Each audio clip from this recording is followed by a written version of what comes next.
Spoštovane gledalke, spoštovani gledalci, lepo pozdravljeni na kanalu Televizije AS v oddaji Župan za vas, kjer za vas, dragi gledalke in gledalci, gostimo župane in županje iz dežele ob Muri, da vam predstavijo aktivnosti, ki se dogajajo v njihovih občinah.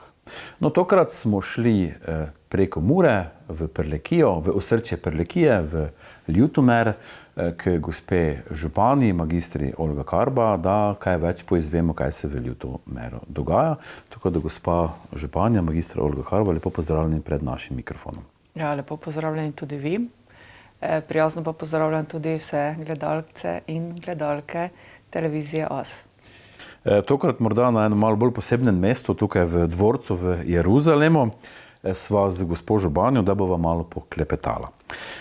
Pa seveda, neki tisti najbolj osnoven dokument občine je vsekako proračun. Vemo, da se v nekaterih občinah včasih lomijo kopja na proračunu, no vam je relativno hitro uspelo sprejeti proračun že takoj v začetku leta. Pa morda, če poveste za gledalke in gledalce, ki nas sedaj spremljajo, kako daleč je z izvedbo tega letošnjega proračuna? Ja, tako kot ste že dejali, mi smo zelo hitro sprejeli proračun, za kar sem seveda hvaležna. Tukaj gre iskrena zahvala seveda vsem občankam, občanom, tudi gospodarstvu in pa seveda tudi občinskim svetnikom, ki so izkazali predlogu proračuna 100% podporo. Nekako tako začutiš, ko tako dobiš podporo temeljnega akta, seveda, da je tvoja smer oziroma usmeritev delovanja dobra, kajti res moram tukaj tudi pohvaliti moje sodelavce. Delali smo na tem proračunu in tudi zelo ambiciozno zastavili proračun za leto 2022 in tudi načrt razvojnih programov za prihodnja 4 leta. O kakšnih denarjih govorimo, koliko je vreden proračun, pa morda koliko je potem namenjenih investicijam, ki nekako ljudi najbolj zanimajo, pa tudi so nekako v okolju najbolj vidne? Ja, naš proračun je težak cirka 19 milijonov evrov. Od tega smo nekako planirali polovico za investicije. Moram poudariti tudi, da ves čas ohranjamo nekako te prispevke, ki jih namenjamo občankam, občanom, potem društvom, gospodarstvu. To je nekje 3,3 milijona evrov na letni ravni. Pomembno pa je poudariti tudi, da nekako stremimo k temu, da smo v teh 12 letih, ko nam je bilo zaupano vodenje občine, zasledovali enakomeren razvoj vseh krajevnih skupnosti. Tako da tisto, kar smo dogovorili z občankami in občani, seveda lahko odgovorno trdim, da bomo realizirali vse tisto, kar smo nekako skupaj dogovorili in seveda pričakujemo in smo tudi uspešni pri pridobivanju nepovratnih sredstev. Tako da upajmo seveda, da bomo pridobili ustrezne ponudbe. Dan danes je seveda težko, nekatere občine že beležijo, da ne pridobivajo ponudb zaradi tega, ker so gradbene firme že kar zasedene. Imajo težave z delovno silo, potem tudi z materiali, ampak upam, do sedaj smo še dobivali ponudbe, da bomo jih tudi v prihodnje in da bomo tudi z firmami, s katerimi smo, ali bomo tudi na novo sodelovali, dobri poslovni partnerji. So morda tu kakšne težave z povišanimi cenami teh osnovnih materialov, teh storitev, imate morda na tem področju kakšne težave? Težav nimamo, sigurno se zavedamo, da se je marsikaj spremenilo. Zato se seveda tudi z izvajalci, seveda za investicije, ki so v teku, sproti dogovarjamo. Potem tudi opravljamo razgovore z tistimi, ki imajo morebiti kakšne koncesijske pogodbe, se pravi pogodbe na več let. Tukaj imamo posluh, ne nazadnje naši ljudje, naše firme morajo preživeti in seveda se tukaj uspešno sproti tudi pogovarjamo o morebitni dvigi. Sicer nismo zdaj beležili nekaj pretirano v teh mesecih, sigurno pa bo do ponudbe malo više, kot pa so bile sicer. Katere so tiste glavne investicije, ki jih boste nekako zaključili v letošnjem letu? Ja, mi smo dejansko ponosni, ker smo v teh 12 letih si začrtali, da bomo obnovili oziroma energetsko sanirali vse stavbe, ki so v lasti občine. Do sedaj smo jih že 6 uspešno sanirali, no v letošnjem letu pa so nam preostale še 5. Se pravi, energetsko bomo sanirali občinsko stavbo, mestno hišo, potem dom kulture, šolo in pa vrtec na Cvenu in pa večgeneracijski center v Ljutomeru. To nam predstavlja velik izziv, seveda bomo presegli tisti izrek, ki pravi, Kovačeva kobila je vedno bosa. Jaz mislim, da si tudi te inštitucije zaslužijo energetske prenove, kar so nujno potrebne, in pa tudi izgled potem seveda in pa varnost je potrebno zagotoviti. Imamo kar nekaj odprtih odsekov za rekonstrukcijo cest, vodovode, kanalizacije se bodo zgodile. Intenzivno tudi delamo na prijavi za komunalno ureditev nove poslovne cone. Naše cone se kar pridno polnijo, tako da smo zelo zadovoljni. Potem pa delamo tudi na pripravi ureditvenih načrtov oziroma občinskih prostorskih načrtov za nove stanovanjske soseske. Naše stanovanjske soseske so zapolnjene, tako da so zdaj kar malo težave, ker nimamo ponuditi. Pripravljamo pa komunalno urejene parcele v naselju Stročja vas, potem pa tudi v naselju Juršovka želimo širiti, ker pač veliko je takih mladih družin, ki bi želeli živeti v mestu Ljutomer, zaradi tega, ker imamo dejansko vse na dosegu roke in je res prijetno bivanje tukaj v našem mestu in pa vseh podeželskih vaseh. Potem pa je seveda pomembno tudi poudariti, da delamo na nekaterih turističnih produktih, na blagovni znamki Visit Prlekija. Nekako poskušamo najti skupno pot pri vzpostavitvi zadruge. Seveda v teh časih, ki smo jih živeli, ni tako zaživela, ker ni bilo pogojev, kot smo si zaželeli. Zdaj želimo seveda to vzpostaviti, ker nam je lokalno predelana hrana izjemnega pomena in tudi ti lokalni ponudniki, ki ustvarjajo v naši občini in pa tudi v sosednjih občinah, nekako jih želimo povezati, kajti to je nujno potrebno. Potem seveda pa pripravljamo tudi ustrezne dokumentacije za izgradnjo šole in telovadnice v Cezanjevcih in pa prizidek vrtca v Ljutomeru. Uspelo nam je zgraditi prizidek v Mali Nedelji, tudi prenoviti glasbeno šolo, kar dosti stvari se je zgodilo in se še bo. Prleki so znani da so gospodarstveniki. In tudi v Ljutomeru je precej gospodarstvenikov na različnih segmentov, imajo podjetja, ampak vseeno se soočajo s težavami pri kadrih, pa morda obstajajo tukaj kakšne rešitve, na kak način tem obrtnikom, podjetnikom pomagati, da dobijo dovolj sposobne in motivirane kadre. Imate tu kakšne rešitve? Ja, to mi predstavlja že kar dolgo časa izziv, o tem sem veliko razmišljala. Tudi smo se pogovarjali veliko z mojo ekipo in ob priložnosti obiska z direktorjem Farmteha, ki so sedaj razširili spet svojo proizvodnjo, ki delujejo tudi na 2 lokacijah, smo se pogovarjali o tem, ker pripravljamo tudi dolgoročno vizijo naše občine, saj nam je mar, kaj se bo dogajalo v 5, 10, 20 letih tudi v naši občini.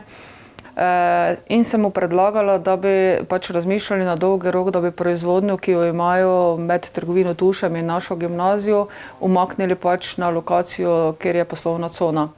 Seveda je z navdušenjem to podprl in takrat mi je vprašal, ja, županja, kaj pa bomo s tistimi prostori, ki jih imamo tam. In seveda sem rekla, gledajte, veliko se pogovarjamo z gospodarstveniki, obrtniki in imamo ogromno težav pri delovni sili. To so predvsem tehnične smeri. In potem sem rekla, ja, vidim v Ljutomeru, Ljutomer si zasluži še eno srednjo šolo in pa kompetenčni center. Ravno oni in še tudi marsikatera firma v Ljutomeru razvija oziroma podpira vajeništvo, kar pomeni, da dijakom že dajo neko priložnost, da med počitnicami nekako upravljajo delovno prakso, podpišajo tudi pogodbe kasneje, da jih potem zaposlijo. To je izjemno priložnost, ki jo je potrebno izkoristiti. In to idejo glede razvoja, bi jaz rekla, nekega prleškega centra znanosti ali znanja, bomo absolutno razvijali. Tu bom se res potrudila maksimalno z vsemi, kajti izkazali so te ideji podporo tudi prleški župani. Upam, da bodo izkazali podporo tudi pomurski ostali župani. In pa gospodarstvo je to zelo dobro sprejelo, tako da bomo se v naslednjih dneh, mesecih seveda zelo intenzivno pogovarjali. Smo pa mi že ta projekt oziroma našo idejo prijavili kot potrebno v regionalni razvojni program. Pripravili ste tudi dokument vizije občine Ljutomer v prihodnosti. Morda, če poveste kaj več o tem dokumentu? Ja, mi smo se lotili te vizije na malo drugačen način, nekako na način, ne neki debeli dokument, ki bi potem seveda ostal v predalu, pač pa dokument, ki bi ga vsak z veseljem in ponosom vzel v svoje roke. Tako da smo obdelali kar vsa področja in poudarjali predvsem to, v kateri smeri želimo delovati, da želimo biti podjetna občina, da želimo biti zelena občina, občina srčnih ljudi, kar pomeni, da bomo še naprej v Ljutomeru odločni, pogumni in da bomo seveda nekako tudi imeli poudarek na vrednotah. Ne? In moja ideja je tudi bila, glede na to, da se res ogromno gradi, da pa smo vseeno malo zašli pri vrednotah, zato smo tudi dobili zeleno luč, sem dala predlog, da pač letos razglasimo leto prleških vrednot in vinske kulture. In to je tudi bilo zelo dobro sprejeto, tako da bomo se seveda ogromno tudi o teh vrednotah pogovarjali, ki bi našo skupnost pač nekako peljale v pravi smeri. In seveda tu povabilo vsem, ki želijo sodelovati, odziv je zelo dober, da se bomo pogovarjali o teh vrednotah in te vrednote tudi nekako vključili v ta temeljni dokument, ki pač pravimo na nek način zdaj vizija ali strategija občine Ljutomer. Vstopamo v krizo svetovnih razsežnosti, tako energetsko kot prehransko, pa morda kako je kaj občina pripravljena na to krizo? Ja, mi se tega zavedamo. Jaz verjamem v pomurskega človeka, da pač bo še naprej rad obdeloval zemljo. Zdaj je bilo kar veliko pobud za postavitev sončnih elektrarn tudi na njivske površine. Temu smo mi seveda odločno nasprotovali, zaradi tega, ker se zavedam, da doma predelana hrana je velikega pomena tako za zdravje in za prihodnost naše dežele. Vsekakor je pomembno, kar sem že omenila, zadruga, ki smo jo vzpostavili, da bo ta domači človek imel neko podporo tudi z naše strani. Upajmo tudi na posluh države, da bo podprla seveda kmeta doma predelano hrano, da bi mogoče več predelali hrane in postali čim bolj samooskrbni oziroma samozadostni. Kar se pa tiče te energetske krize, ki pa se je zgodila, pa mislim, da smo mi že kar nekaj ukrepov s tem, da smo energetsko sanirali naše stavbe, naredili. In ravno ta kompetenčni center, ki sem ga prej omenila, mislim, da bi lahko tudi tukaj razvijali neka znanja, tudi v tej smeri, da bi bili bolj energijsko varčni, da bi neke stvari se zgodile, ki bi pač premagovali te izzive, ki nas čakajo v prihodnje. Poletje je pred vrati. Kaj lahko občani in občanke občine Ljutomer pričakujejo, da se bo v poletnih mesecih dogajalo v Ljutomeru in seveda v ostalih delih občine? Ja, zdaj so se že začele dogajati prireditve, odziv občank in občanov je zelo dober. Seveda veseli smo, da se lahko srečujemo, da si dajemo neke spodbude, pozitivne misli. In bo kar nekaj prireditev, glede na to, da pač v teh 2 letih nismo morali predavati svojemu namenu nekih investicij oziroma projektov, ki smo jih zgradili, ker smo delali ves čas, ne glede na pač situacijo. Bomo imeli kar nekaj otvoritev, glasbeno šolo, potem seveda prizidek vrtca v Mali nedelji, seveda smo tudi uredili zelo fajn prostore za mlade v samem mestu, vsi bolj poznajo v bivših prostorih Jagode. Tudi kolesarske poti, seveda pa bomo kar veliko dogodkov namenili tudi letu prleških vrednot in pa vinske kulture. Spoštovati je potrebno tudi vinogradnike, kajti pri nas res naredijo odlična vrhunska vina. In pa seveda v poletnem času, ko imamo občinski praznik, bomo seveda tradicionalno odpeljali nekatere prireditve. Zelo se veselim občine na prostem, to je bila moja ideja, ki je res zaživela in bo letos nekako, ker 2 leti zdaj nismo imeli okrogla obletnica, zelo dobro obiskana in mislim, da bo kar čez 100 društev, zavodov sodelovalo, ker smo zdaj že v preteklih pred 2 letoma dosegli lepo številko 96 udeležb teh skupin. In pa seveda tradicionalni prleški sejem po Lotmerku, to vas že zdaj povabim, to je prva sobota v mesecu avgustu. In bo še kar nekaj dogodkov, kasaške dirke. Pri nas se vedno dogaja in je zanimivo, srečanje s starejšimi, srečanje z mladimi, kar tudi, mislim, vrtci, šole, non-stop nekaj se dogaja, tako da sem prav vesela, da je tako pestro. Se zgodijo tudi določene državne prireditve v naši športni dvorani, oziroma ta državna tekmovanja. Zdaj bo recimo v Twirlingu, potem pričakujemo še kakšno in radi smo tudi gostitelji in ponosni smo na to. Gospa županja, magistra Olga Karba, hvala lepa za vaš čas in hvala lepa za zanimive besede. Hvala lepa tudi vam, drage gledalke, dragi gledalci. Vam pa seveda prijetne prvomajske praznike.